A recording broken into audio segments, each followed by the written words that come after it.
Tonight, Canadians rejected division and negativity. According to various reports, Canadian Prime Minister Justin Trudeau is increasingly expected to announce his resignation in the coming days, though a final decision is yet to be made, according to sources close to the Prime Minister's office. The sources, who spoke to Reuters on the condition of anonymity, revealed that Trudeau may step down as early as Monday after nearly a decade in power. The announcement, first reported by the Globe and Mail, could take place ahead of a critical meeting of Liberal Party lawmakers scheduled for Wednesday. Though Trudeau has not confirmed when he will make a public statement, many insiders believe the announcement will come before this emergency meeting. If he steps down, it would leave the Liberal Party without a permanent leader at a time when recent polls suggest the party is on track for a significant loss to the opposition Conservatives in the next federal election, which must be held by October 2025.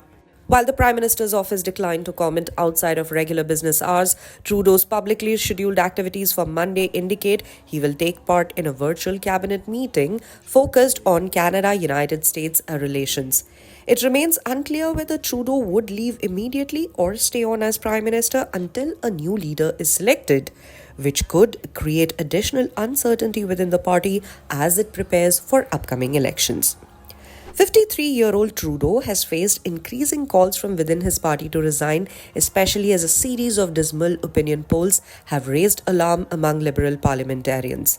The Prime Minister first rose to prominence as a leader of the Liberal Party in 2013, guiding the party from a third-place position in the House of Commons to a majority government in 2015. His leadership was initially defined by promises of sunny ways and a progressive agenda focused on climate change, gender equality, and social justice.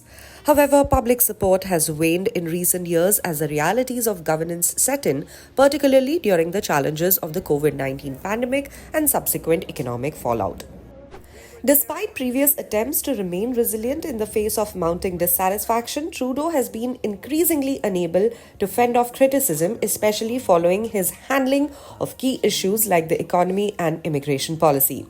His decision in December last year to demote Finance Minister Chrystia Freeland, one of his most trusted allies, led to her resignation and accusations of political gimmickry, further damaging his standing within the party.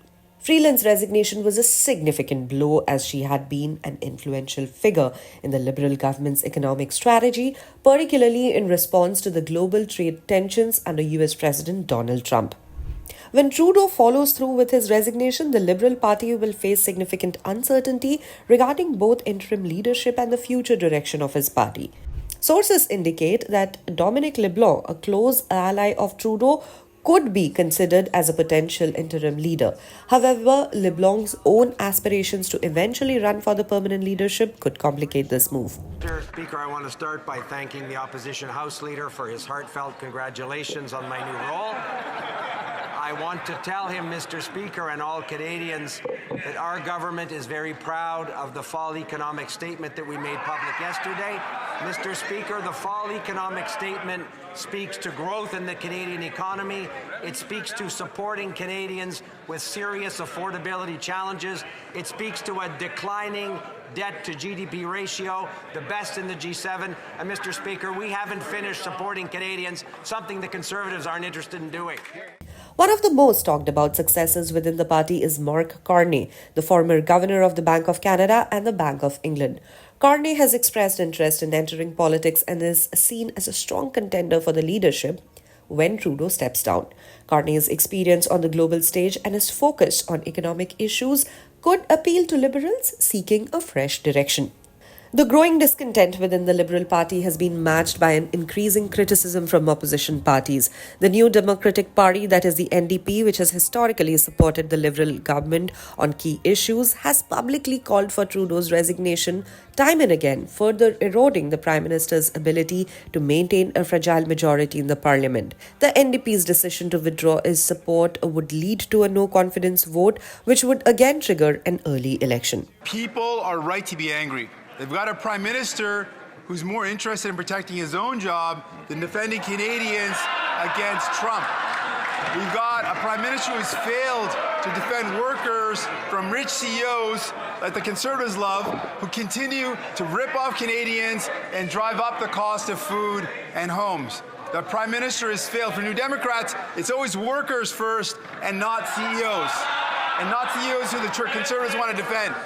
So will the Prime Minister acknowledge he has failed? He has to quit. Canadian historian Robert Bothwell has suggested that if the Parliament votes in a no-confidence motion, Trudeau's government could be toppled, forcing an election earlier than anticipated. Given that Liberals do not hold a majority in the House of Commons, they have relied heavily on the NDP's support to pass legislation. With that support dwindling and maybe gone, the likelihood of a successful no-confidence motion definitely increases. Speaker, the Prime Minister has lost the confidence of Canadians, lost the confidence of many of his MPs, and yesterday he lost the confidence of his Finance Minister. And no wonder, because after 9 years, this Prime Minister has broken everything. He's broken our borders, broken immigration, broken housing, and broken the budget. So, when will the Prime Minister just stop? Stop breaking things, acknowledge that he doesn't have a mandate to continue to govern, and call a carbon tax election. There is a slim possibility that he might attempt to cling to power for a while longer, though it's highly unlikely. If Trudeau's Liberal Party survives a potential no-confidence vote, the latest possible date for the next election would be the 20th of October this year. It would give him additional time to try to regain favour with voters, although many political analysts consider such a scenario increasingly improbable. This House voted in confidence of this government just last week on multiple occasions. Mr. Speaker, we have important work to do on behalf of Canadians.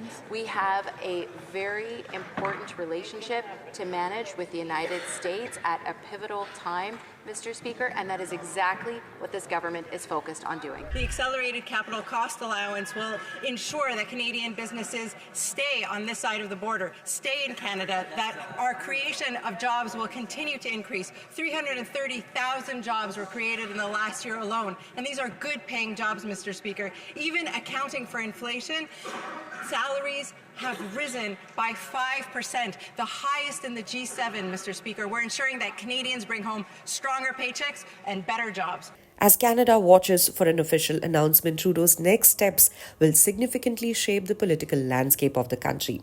When he steps down, the Liberal Party faces a challenging road ahead as it navigates leadership uncertainty amid public dissatisfaction and rising opposition. With a crucial election on the horizon, the coming weeks will be pivotal in determining the future of the party and the nation's leadership.